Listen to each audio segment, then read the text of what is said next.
는 쉽게 복된 소식이라고 생각합니다.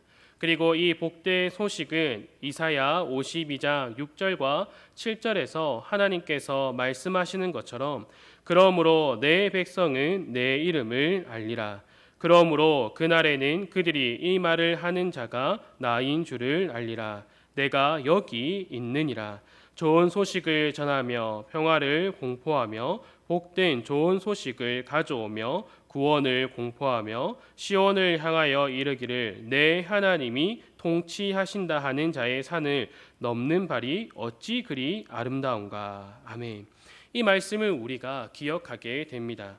죄로 인하여 인류가 놓이게 된 그 비참한 상황에서 사람을 구원하기 위하여서 하나님께서 오셨다라는 복된 소식으로 우리는 복음을 생각합니다. 그러나 당시에 로마에서 이 복음은 이와 다른 것으로 이해했습니다. 그들에게 있어서 복음은 복된 소식으로 동일하지만 정치적 종류의 소식을 의미하는 것이었습니다. 로마인들의 목적은 삶의 편안함이었습니다. 이것을 위하여서 신에게 신탁을 받고 또 주변 나라를 정복한 나라의 사람들을 지배함으로써 자신들에게 편안한 삶을 제공하도록 했습니다. 그래서 그들에게 있어서 복된 소식은 전쟁에 승리했다라는 소식입니다. 또 전쟁을 통하여 얻은 평화와 번영이 그들에게 있어서 복된 소식이었습니다. 그렇기에 그들에게 이 복음은 자신들이 이루어낸 것의 결과였고 그들의 대표적인 황제를 신격화시키는 일에 힘을 썼습니다. 이러한 그들에게 바울은 완전히 다른 복음을 전하기 위하여서 하나님께 택정함을 입었다라고 지금 말하고 있는 것입니다. 그리고 바울은 이제 자신이 전하고자 하는 하나님의 복음이 무엇인가를 말하고 있습니다. 우리 함께 2절을 함께 읽어보도록 하겠습니다. 시작. 이 복음은 하나님이 선지자들을 통하여 그의 아들에 관하여 성경에 미리 약속하신 것이라. 아멘. 하나님의 복음은 첫 번째로 하나님께서 선지자들을 통하여 그의 아들에 관하여 말씀으로 미리 약속하신 것이며 이루신 것이 복음이다라는 것입니다. 여기서의 핵심은 약속이며 하나님께서 그 약속을 이루셨다라는 겁니다. 앞서 로마 사람들에게 있어서 복음은 자신들의 행동을 통한 결과에 따른 편안한 삶이 복음이다라고 했습니다. 그들도 그들이 믿는 신이 있었습니다. 전쟁을 할 때에는 그 신들의 신탁을 따라 움직였고 전쟁에 승리할 수 있도록 신을 기쁘게 하는 행동들을 그들이 했습니다. 그리고 그들의 군사력과 전술을 통하여서 전쟁에서 승리하여 복된 소식이 전해지도록 그들은 노력했습니다. 즉 그들이 믿는 신과 그 신의 신탁이라는 것이 있다고 하지만 결국에는 자신들이 무엇을 해야지 얻을 수 있는 것이 바로 이 복음, 복된 소식이었다라는 겁니다. 신탁이라는 것이 갑자기 뚝 떨어지는 것이 아니라 자신들이 그 신탁을 듣고 싶을 때에 신을 찾아갔고 그 신탁을 듣기 위하여서 신을 기쁘게 하기 위하여서 많은 재물을 바치기도 하고 더 큰 신전을 지어야 했고 나아가 남녀가 성행위를 통하여서 그 신을 기쁘게 할 수 있다라고 생각을 했습니다. 또 자신들이 군사력을 강하게 하고 잡은 포로들을 사용하여서 그 군대 앞쪽에 배치를 하거나 병사를 다른 나라 병사의 수보다 많게 하여서 승리를 이끌어냈습니다. 처음부터 끝까지 사람이 무엇을 해야 그에 따른 결과를 얻을 수 있는 것이 이 로마가 생각하는 복된 소식이었다라는 겁니다. 그러나 하나님의 복음은 이와 완전히 다른 사람에게 있는 것이 아니라 하나님께 있다라는 것을 말해주고 있는 것입니다. 하나님께서 말씀으로 메시아 그 예수 그리스도를 약속하셨고 그 예수 그리스도가 하나님의 약속에 따라 오셨다라는 겁니다. 예수 그리스도께서 오신 것은 죄로 인하여서 죽어 있는 자들이 생명을 달라고 구했기 때문에 온 것이 아니라 오직 하나님의 구원 계획이며 약속이었다라는 것을 말해주고 있는 것입니다. 그래서 바울이 3절과 4절에서 이렇게 말하고 있는 것입니다. 그의 아들에 관하여 말하면 육신으로는 다윗의 혈통에서 나셨고 성결의 영으로는 죽은 자들 가운데서 부활하사 능력으로 하나님의 아들로 선포되셨으니 곧 우리 주 예수 그리스도시니라. 아멘. 이 모든 것을 이루시는 분이 하나님이시다라는 것을 말하고 있는 것입니다. 이 모든 것은 하나님께서 선지자들을 통해 구약 성경으로 미리 말씀해 주셨다라는 거지요. 이것이 얼마나 놀라운 것입니까? 하나님께서 구약을 통하여서 약속해 주시고 말씀해 주셨다는 것은 단지 개념적인 것이 아닙니다. 우리가 글로 기록된 것을 보고 있다라고 해서 단지 이것이 기록으로 남아 있다는 것에 지나는 것이 아닙니다. 하나님은 언제나 삶으로 나타나 말씀해 주셨습니다. 구약 성경에 나타나고 있는 인물들이 그저 꾸며진 인물들이 아니라 실존한 인물들이며 그들의 삶에서 말씀해 주고 있다라는 것이죠. 또한 그들의 삶에서 하나님께서는 말씀해 주시고 그 약속을 약속해 주시고 이루시고 있다라는 것입니다. 그래서 구약 성경에서 자주 등장하고 있는 말이 아브라함의 하나님, 이삭의 하나님, 야곱의 하나님이라고 말하고 있는 것입니다. 예수님께서는 이를 인용하시면서 마태복음 22장 32절에 이렇게 말씀하셨습니다. 나는 아브라함의 하나님이요 이삭의 하나님이요 야곱의 하나님이로다 하신 것을 읽어보지 못하였느냐. 하나님은 죽은 자의 하나님이 아니요 살아있는 자의 하나님이시니라 하시니. 아멘. 죽은 자의 하나님이 아니라 살아있는 자의 하나님이시며 그가 말씀하신 모든 약속이 이루어졌으며 그 말씀이 육신을 입고 오심을 통하여 우리의 삶의 역사에 직접 들어오셨다라는 것을 지금 말하고 있는 것입니다. 그리고 말씀이 하나님의 뜻에 따라 죽으시고 부활하심으로 하나님의 아들로 선포되었으니 그가 바로 우리 주, 우리의 주인 되시는 예수 그리스도시다라는 것을 바울이 복음을 통하여서 분명하게 말해주고 있는 것입니다. 그가 나의 삶, 우리의 삶을 붙들고 계시다라는 것을 분명하게 말하고 있다라는 거죠. 이 말을 들은 로마인들이 그들의 본성과 또한 문화적인 것으로 이것을 생각하며 받아들입니다. 그래, 구원이 우리가 한 것 없이 하나님의 계획에 따라 성취되었지만 예수 그리스도께서 우리의 주인 되신다라고 하면 우리는 그의 종이 된다라는 것인데, 로마에서 종이 주인의 뜻대로 행하지 않고 또 주인을 기쁘게 해주지 않는다면은 버림을 받을 수 있고, 또 우리는 그 버림을 받지 않도록 우리가 노력해야겠구나, 이러한 생각을 가지고 있었다라는 겁니다. 이러한 생각을 하는 것을 아시고 바울에게 하나님은 복음의 두 번째 특징을 이어서 말하도록 하십니다. 함께 5절을 읽어보도록 하겠습니다. 시작. 그로 말미암아 우리가 은혜와 사도의 직분을 받아 그의 이름을 위하여 모든 이방인 중에서 믿어 순종하게 하나니. 6절까지 읽겠습니다. 너희도 그들 중에서 예수 그리스도의 것으로 부르심을 받은 자니라. 아멘. 은혜로 부름을 받았고 믿어 순종하게 하며 예수 그리스도의 것으로 부름을 받은 자, 이것을 말하고 있다라는 것입니다. 은혜로 예수 그리스도의 것으로 부름을 받았기에 그 구원이 취소되지 않는다라는 것을 지금 말하고 있는 것입니다. 예수 그리스도의 것으로 부름을 받았다라는 것은 너는 예수 그리스도의 부름을 받았으니 그렇게 알아라, 이것으로 끝나는 것이 아닙니다. 예수 그리스도의 것으로 부름을 받았다라는 것은 개념적 차원이 아니라 실제적인 변화이며 예수 그리스도와 연합되었음을 말해주고 있는 것입니다. 그렇다면 예수 그리스도와 연합되었다라는 것은 어떠한 의미를 가지고 있느냐?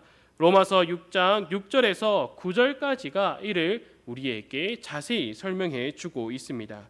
우리 한번 함께 읽어보도록 하겠습니다. 시작. 우리가 알거니와 우리의 옛 사람이 예수와 함께 십자가에 못 박힌 것은 죄의 몸이 죽어 다시는 우리가 죄에게 종노릇 하지 아니하려 함이니 이는 죽은 자가 죄에서 벗어나 의롭다 하심을 얻었음이라. 만일 우리가 그리스도와 함께 죽었으면 또한 그와 함께 살 줄을 믿노니 이는 그리스도께서 죽은 자 가운데서 살아나셨음에 다시 죽지 아니하시고 사망이 다시 그를 주장하지 못할 줄을 알미로라. 아멘. 그리스도와 연합되었다라는 것은 그가 우리의 모든 죄를 짊어지고 죽으실 때에 우리도 함께 죽었고 그가 다시 살아나실 때에 그리스도와 함께 살아났다라는 것을 의미하는 것입니다. 그렇기에 그리스도와 연합되었으며 그리스도의 것으로 부름을 받았다라는 것은 죄 가운데서 죽어있던 자에서 그리스도 안에서 이제는 새 생명을 얻어 영생을 누리는 자로 완전히 변화되었다라는 것을 말해주고 있는 것입니다. 여기서 우리가 한 것은 아무것도 없다입니다. 우리가 죄인에서 벗어나서 그리스도와 연합된 것이 아니다라는 겁니다. 우리가 어떠한 것을 행함을 통하여서 그와 연합됐다라고 말하고 있는 것이 아닙니다.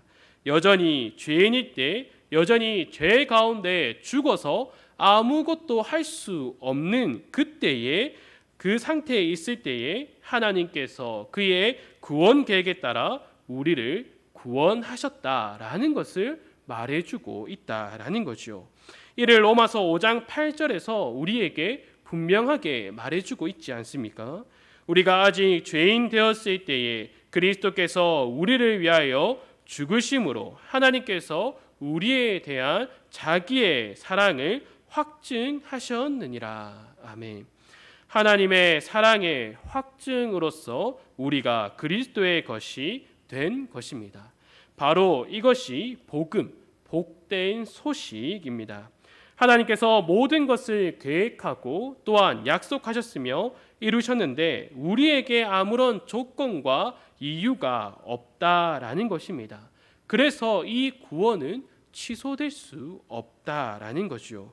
이 은혜를 깨달은 자들은 이것보다 더 큰 복음이 없다라는 것을 고백하게 됩니다. 그리고 그에 대한 찬양이 절로 나오게 되는 것이죠. 우리가 앞서 찬양했던 것처럼 이 벌레 같은 날 위에 그 보혈 흘렸네라는 그 찬양을 우리가 우리의 진심으로 담아서 할 수 있다라는 겁니다. 또 우리가 잘 알고 있는 찬송이 나 같은 죄인 살리신 주 은혜 놀라워 잃었던 생명 찾았고 광명을 얻었네. 이 찬양을 우리가 온 마음을 다하여서 찬양할 수 있다라는 겁니다. 이 은혜를 묵상하다 보면은 우리는 가끔 우리의 자신이 부끄러울 때가 있습니다. 그 은혜대로 살지 못하는 나의 모습을 돌아보며 또한 여전히 죄 짓는 것을 더 즐거워하고 세상에 시선을 두고 그 세상에 나의 마음이 더 가고 있다라는 것을 바라볼 때 나의 행복과 편안한 인생을 살아가고자 하는 모습을 볼 때는 그 괴로움이 생겨난다라는 것입니다. 그럴 때마다 하나님께서는 내가 너의 연약함을 알고 있으며 미련함을 알고 있고 어리석음을 알고 있으며 너가 죄인이었을 때에 너를 불렀고 구원하였다라는 그 말씀을 우리에게 해 주십니다. 또한 너 스스로 거룩해질 수 없음을 알고 있으며 내가 너를 거룩한 백성으로 만들어 갈 것이다라는 것을 우리에게 말씀으로 알려주신다라는 겁니다. 특히 로마서 8장 26절과 27절을 통하여서 우리에게 알려주고 계시죠.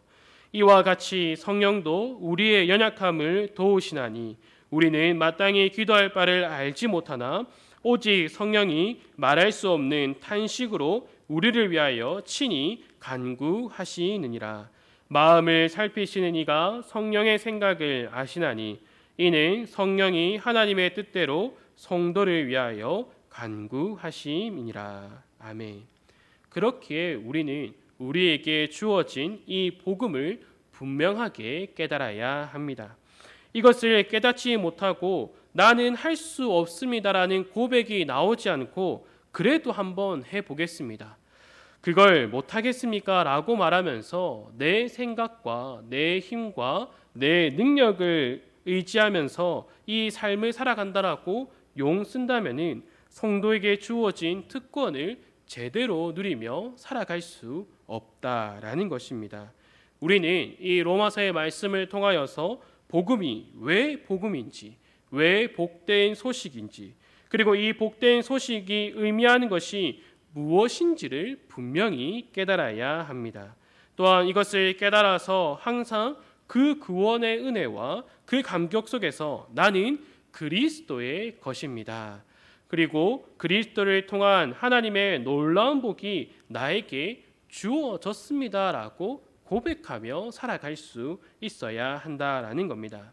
하나님께서는 바울을 통하여서 이 복된 소식, 복음이 무엇인가를 분명하게 말씀해 주고 있습니다. 이 복된 소식은 하나님께서 약속한 것이고 하나님께서 이루신 그 구원이다라는 것을 말해 줍니다. 또한 이것은 우리에게 어떠한 이유나 조건이 없으며 그렇기 때문에 우리가 잘못을 한다라고 해서 우리가 어떠한 삶을 살아가지 못한다라고 해서 취소되는 것이 아니라 하나님께 그 이유와 조건이 있기 때문에 절대 취소되지 않는 것이 우리에게 주어진 구원이며 이것이 우리에게 복된 소식, 복음으로 다가온다라는 것입니다. 세상 사람들은 이 복된 소식을 편안한 삶, 성공한 삶이다라고 생각하며 자신의 능력으로 그것을 만들어내고자 합니다. 하지만 우리에게 주어진 복음은 우리는 그 어떠한 것도 할 수 없으며 오직 하나님께서 모든 것을 이루어 가시며 우리에게 이미 주어졌다라는 사실을 말해주고 있다라는 것입니다. 그렇게 우리는 이 복된 소식, 복음을 누리는 삶이 단지 이 세상에서 잘 살아가는 것이 아니라 하나님과 화목하며 하나님을 더 알아가며 나의 구주 되신 그 예수 그리스도를 닮아가는 것이 바로 우리에게 주어진 복된 삶이다라는 것을 이를 통하여서 분명하게 알 수 있다라는 겁니다. 주안의 사랑하는 성도 여러분, 복음이 무엇인지를 분명히 깨달으시기 바랍니다. 이 복음이 우리에게 주어졌고 우리는 이 복된 삶을 살아가는 것으로 부름을 받았다라는 것입니다.